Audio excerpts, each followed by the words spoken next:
Auto से उतरने के बाद मैं भागता हुआ स्टेशन में दाखिल हुआ। सीढ़ियां चढ़कर उतरकर जब तक मैं प्लेटफॉर्म नंबर 4 पर पहुंचा, तब तक मेरी ट्रेन आधा प्लेटफॉर्म छोड़ चुकी थी। मैंने दौड़कर ट्रेन पकड़ने की एक आखिरी कोशिश भी की, मगर उसका कोई फायदा नहीं हुआ। अब मेरे पास सिवाय यहां पर रात गुजारने के और कोई चारा नहीं था, क्योंकि मेरे घर की तरफ जाने वाली ये आखिरी ट्रेन थी। थका हारा मैं प्लेटफॉर्म में लगी एक बेंच पर बैठ गया और जोर जोर से हांफने लगा। तब रात के 8:30 बज रहे थे और ठंड का आलम तो ये था कि मेरे हांफते वक्त मुंह से धुआं निकल रहा था। अब मैं इस सोच में पड़ गया कि आगे क्या करूंगा। दरअसल मैं यहाँ यानी इस पतालपुर गांव में किसी काम के सिलसिले से आया था। काम निपटाते निपटाते रात हो गई और अभी कुछ देर पहले आखिरी ट्रेन भी छूट गई। एक बार को तो मैंने सोचा यहीं इसी बेंच पर लेटकर किसी तरह से रात कटा देता हूं, मगर तभी एक तेज ठंडी हवा के झोंके ने मुझे ये एहसास करवा दिया कि मैं ऐसा नहीं कर सकता। और तो और वो स्टेशन इतना छोटा था कि उसमें कोई वेटिंग रूम भी नहीं था। ये तो पक्का था कि मैं स्टेशन में नहीं रुकने वाला। लिहाजा मैं स्टेशन से बाहर निकलकर आसपास कुछ ढूंढने लगा, कोई ऐसी जगह जहां मैं रात भर बिना किसी तकलीफ के सो सकूं। मगर मेरे आसपास मुझे खाली रास्ता और बंद दुकानें ही नजर आ रही थी। कोहरे ने चारों तरफ अपना पैर जमाना शुरू कर दिया था। अभी मैं आगे के बारे में सोच ही रहा था कि तभी मुझे मेरे कंधों पर पीछे की तरफ से किसी का ठंडा हाथ महसूस हुआ। मैं चौंकते हुए तुरंत पीछे पलटा तो पाया कि ठीक मेरे पीछे मेरी ही उम्र का एक आदमी खड़ा है। इससे पहले कि मैं कुछ बोलता, उस आदमी ने ही कहा, यहाँ कोई होटल नहीं मिलेगा। उस आदमी के मुंह से ये सुनकर मैं काफी हैरान हुआ कि आखिर इस आदमी को पता कैसे चल गया कि मैं होटल ढूंढ रहा हूं। खैर, मैंने उस आदमी से कहा, हाँ, पर आपको कैसे पता चला कि मैं होटल खोज रहा हूं? इस पर वो आदमी बोला, मुझे सब पता चल जाता है। हालांकि होटल तो नहीं, पर एक जगह है जहां आप रात गुजार सकते हैं। मैं आपको ले चलता हूं उस जगह पर। चूंकि उस वक्त मेरे पास दूसरा कोई चारा नहीं था, इसलिए मैं उस आदमी के साथ चलने को तैयार हो गया। जिसके बाद वो आदमी मुझे एक रास्ते पर कहीं ले जाने लगा। वो रास्ता मेरे लिए बिल्कुल अनजान था। रास्ते के अगल बगल सिर्फ घने लंबे पेड़ और जंगल ही नजर आ रहे थे। बाकी ना तो कोई घर था और ना ही कोई दुकान। फिलहाल किसी भी तरह से ऐसा तो नहीं लग रहा था कि उस तरफ कोई होटल होगा भी, मगर मैं उस वक्त लाचार था, इसलिए उस आदमी के पीछे पीछे चलता रहा।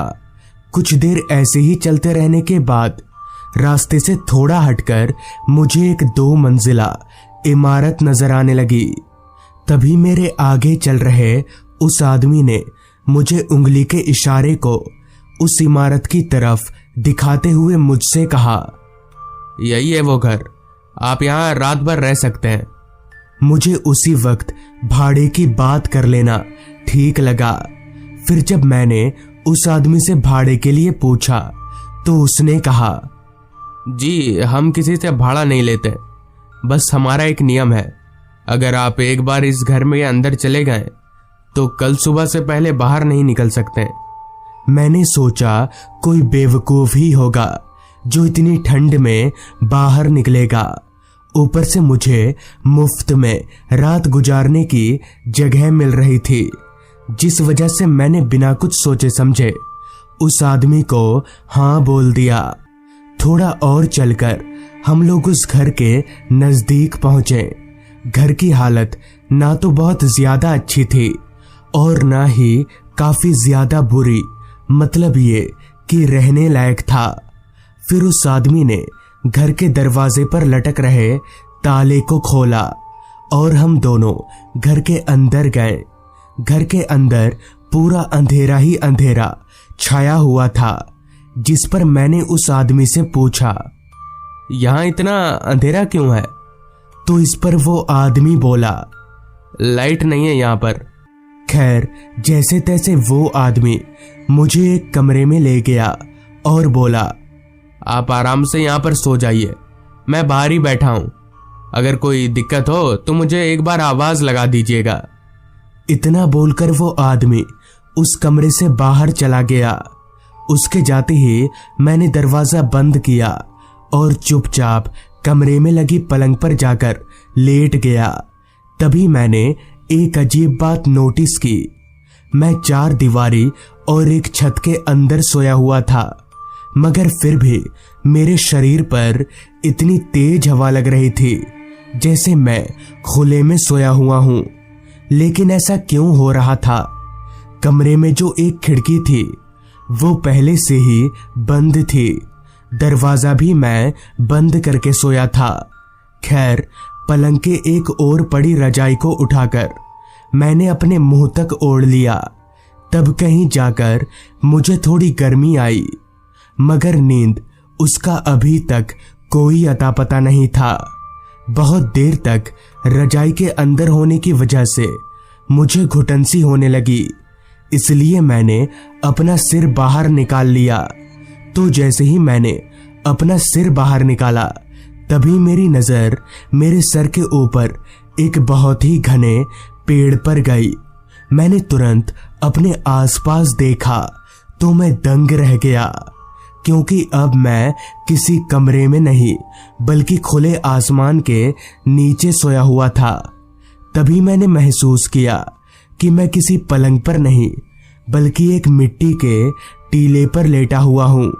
मैं तुरंत उठकर खड़ा हुआ। मुझे अपनी आंखों पर विश्वास नहीं हो रहा था, इसलिए मैं आंख मीचने लगा।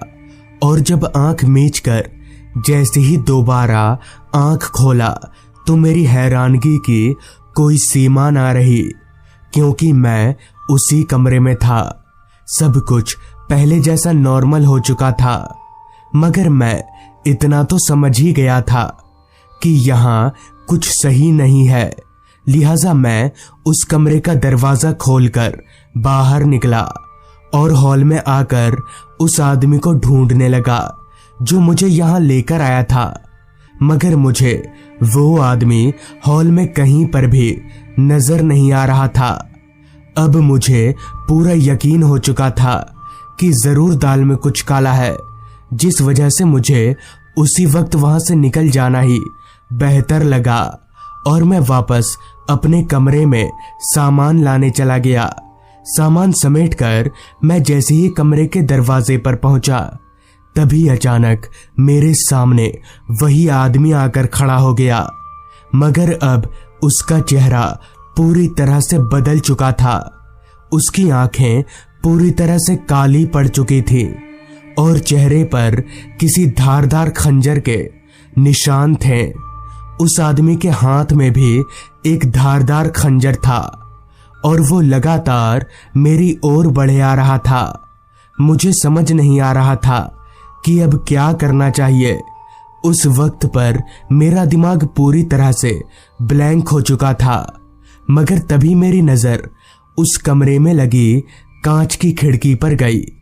उस खिड़की में किसी भी तरह की कोई रेलिंग नहीं थी। मैं तुरंत उस खिड़की की ओर भागा और खिड़की खोलकर तुरंत नीचे कूद गया।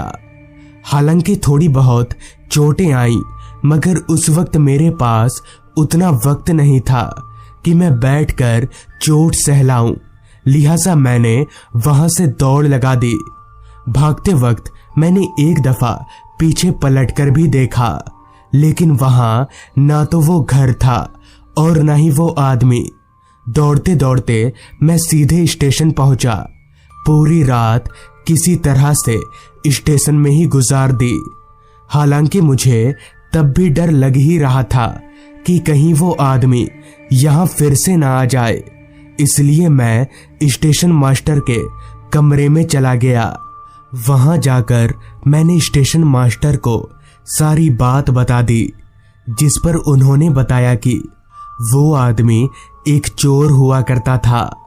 लोगों को इस तरह से लूटना उसका काम था और वो अपने इस काम को उसी जगह पर अंजाम देता था। मगर एक दिन उस चोर का पाला किसी गलत आदमी से पड़ गया। उस मुसाफिर ने उस चोर को जान से मार डाला। तब से उसी की आत्मा भटकती है। हालांकि अब भी वो आत्मा लोगों को उसी जगह पर ले जाती है, मगर लूटने के इरादे से नहीं, बल्कि उन्हें जान से मार डालने के इरादे से। तो दोस्तों, ये थी आज की कहानी। मयंक वन विभाग में काम करता था, जिस वजह से आए दिन उसका ट्रांसफर देश के अलग अलग प्रांतों में होता ही रहता था। इस बार भी मयंक का ट्रांसफर आसाम के जंगलों में हुआ था, क्योंकि इस दुनिया में मयंक का और कोई भी नहीं था, जिस वजह से मयंक ने अपना बोरिया बिस्तरा उठाया और सीधे आसाम पहुंच गया। आसाम जंगल के वन विभाग में जाकर मयंक ने सबको अपना परिचय दिया और सबसे जान पहचान कर लेने के बाद मयंक को आराम करने की हिदायत दी गई, क्योंकि वो एक फॉरेस्ट ऑफिसर था और उसे आज रात से ही काम शुरू करना था। मगर मयंक उसे अभी आराम करने की जरूरत महसूस नहीं हो रही थी, इसलिए उसने एक दूसरे फॉरेस्ट ऑफिसर को पकड़ा और दोनों जंगल देखने निकल गए। मयंक बड़ा ही चंचल किस्म का लड़का था। उसे जब भी कोई चीज समझ नहीं आती थी, वो सामने वाले से बेझिझक पूछता था। खैर, अब उन दोनों को जंगल में घूमते घूमते शाम हो चुकी थी। दूसरे फॉरेस्ट ऑफिसर, जिसका नाम हरिदेव था, उसने मयंक को लगभग पूरा जंगल ही घुमा दिया था। सिर्फ एक इलाके को छोड़कर जंगल का पूर्वी इलाका, जो कि बाकी इलाकों से ज्यादा घना और विशाल लग रहा था, जिस पर मयंक ने हरिदेव से पूछा, भैया उस तरफ तो हम लोग गए ही नहीं, चलिए उधर जाते हैं। इस पर हरिदेव बोला, नहीं, गलती से भी उधर मत जाना, उधर खतरा है। इस पर मयंक बोला, खतरा? किसका खतरा? जंगली जानवरों का? इस पर हरिदेव बोला, नहीं, उससे भी बड़ा खतरा, निशी का। पहले तुम चलो वन विभाग, रास्ते में सब बताता हूं। जिसके बाद मयंक और हरिदेव दोनों वन विभाग की तरफ आगे बढ़ने लगे। तभी चलते चलते हरिदेव ने मयंक से कहा, सुनो, तुम अभी इस जगह पर पहली बार आए हो। यह जंगल जैसा दिखता है असल में वैसा है नहीं। मयंक को हरिदेव की बात जरा भी समझ नहीं आ रही थी, जिस पर उसने हरिदेव से कहा, क्या बोल रहे हैं भैया आप? मुझे कुछ समझ में नहीं आ रहा है। इस पर हरिदेव बोला, समझने समझाने की बात छोड़ो, तुम बस इतना जान लो कि जंगल के उस इलाके में नहीं जाना है। हालांकि हरिदेव को सब कुछ मालूम था, पर उसने मयंक को इसलिए नहीं बताया क्योंकि वो नया लड़का था। इसलिए हरिदेव कोई रिस्क नहीं लेना चाहता था। लेकिन शायद हरिदेव को यह पता नहीं था कि उसने मयंक को पूरी बात ना बताकर कितनी बड़ी मुसीबत मोल ली है। खैर, कुछ ही देर में वो दोनों वन विभाग के दफ्तर में पहुंच गए और अपने अपने कमरे में जाकर दोनों सो गए। मगर मयंक, उसके जहन में हरिदेव की बात जैसे छपसी गई थी। वो इतना थका हुआ था, मगर उसकी आंखों में जरा भी नींद नहीं था। ठीक रात के 9 बजे मयंक और हरिदेव दोनों जंगलों की तरफ निकल गए। चूंकि मयंक नया लड़का था, इसलिए उसे अकेले ना छोड़कर हरिदेव के साथ भेजा गया था। मयंक के हाथों में सिर्फ एक लाठी थी और हरिदेव के पास एक लाठी और वॉकी टॉकी। दोनों जंगल में अंदर की तरफ जा रहे थे। मयंक कभी भी उसी सोच में पड़ा था कि आखिर हरिदेव ने उसे उस तरफ जाने के लिए क्यों मना किया, और ये निशी है कौन जिससे सब लोग डरते हैं। यही सब सोचते सोचते मयंक चले जा रहा था। वो जंगल दिन में जैसा दिखता था, रात के वक्त वैसा बिल्कुल भी नहीं था। रात के अंधेरे में वो जंगल काफी डरावना नजर आ रहा था। हालांकि आसमान पर चांद निकला हुआ था, मगर जंगल में लगे विशाल पेड़ों के कारण चांद की रोशनी जमीन तक पहुंच नहीं पा रही थी। हालांकि उन दोनों के पास टॉर्च था, इसलिए चलने में उन्हें कुछ खासा दिक्कत पेश नहीं आ रही थी। चलते चलते वो दोनों अभी जंगल में काफी अंदर आ चुके थे और अब तक सब कुछ सही चल रहा था।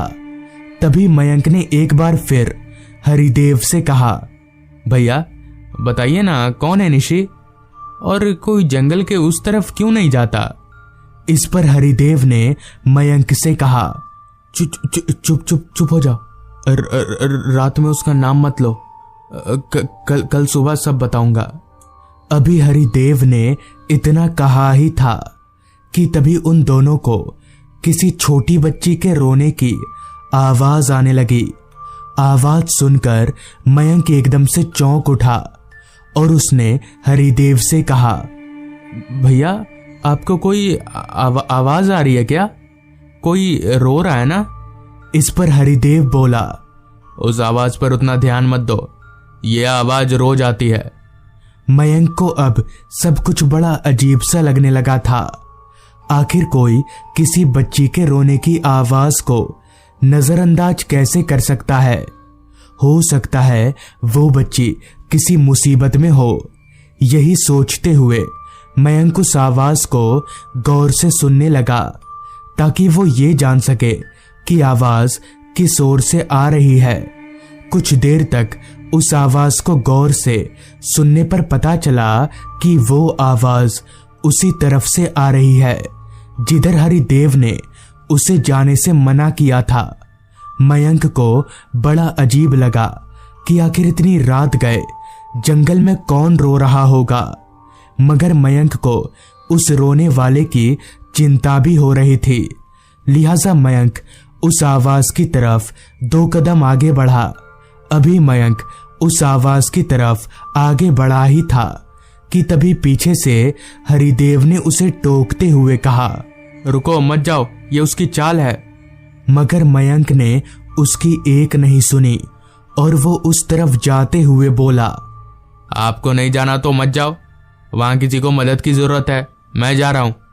इतना बोलकर मयंक जंगल में उस आवाज की तरफ आगे बढ़ने लगा।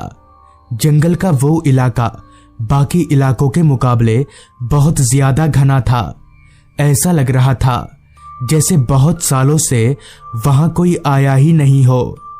उस इलाके में झींगुरों की आवाजें बहुत ज्यादा तेज थीं और जैसे जैसे मयंक आगे बढ़ता जा रहा था वो रोने की आवाज और भी तेज होते जा रही थी।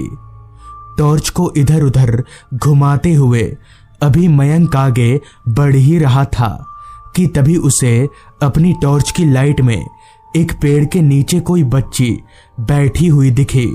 वो बच्ची अपना सिर झुकाकर रोए जा रही थी। तभी मयंक उस बच्ची के पास गया और बोला, क्या हुआ बेटा, आप रो क्यों रही हो? इस पर उस बच्ची ने कोई जवाब तो नहीं दिया, मगर उसका रोना बंद हो गया।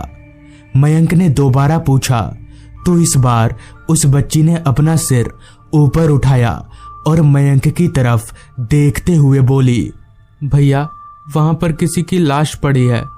ये सुनकर मयंक उस बच्ची से चौंकते हुए बोला, कहाँ, किसकी लाश पड़ी है? इस पर बच्ची बोली, आप चलिए मेरे साथ, मैं दिखाती हूँ। इतना बोलकर उस बच्ची ने मयंक का हाथ पकड़ा और उसे अपने साथ जंगलों में अंदर ले जाने लगी। उस बच्ची का हाथ एकदम बर्फ की तरह ठंडा था, मगर मयंक ने इस बात पर उतना गौर नहीं किया और उस बच्ची के साथ चलता रहा। कुछ दूर चलने के बाद वो बच्ची रुकी और सामने की तरफ हाथ का इशारा किया। मयंक ने जब उस बच्ची के इशारे की तरफ अपनी टॉर्च घुमाई तो पाया कि वहां औंधे मुंह जमीन पर किसी की लाश पड़ी है। मयंक दौड़कर उस लाश के पास गया और उस लाश का चेहरा जैसे ही मयंक ने अपनी तरफ घुमाया तो उसके होश उड़ गए और वो सर से लेकर पैर तक कांपने लगा, क्योंकि वो लाश उसी बच्ची की थी जो मयंक को यहां पर लेकर आई थी। मयंक ने झट से पीछे देखा मगर अब वहां कोई बच्ची नहीं थी। इससे पहले कि मयंक कुछ कर पाता, जमीन पर पड़े उस बच्ची की लाश ने अचानक से मयंक का गला दबोच लिया। उस बच्ची ने मयंक का गला इतनी जोर से पकड़ रखा था कि वो अपना सिर हिला भी नहीं पा रहा था।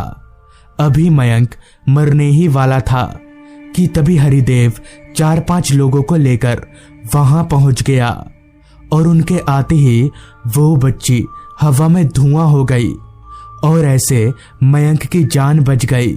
पर वो था क्या, मयंक को आज तक ये पता नहीं चल पाया।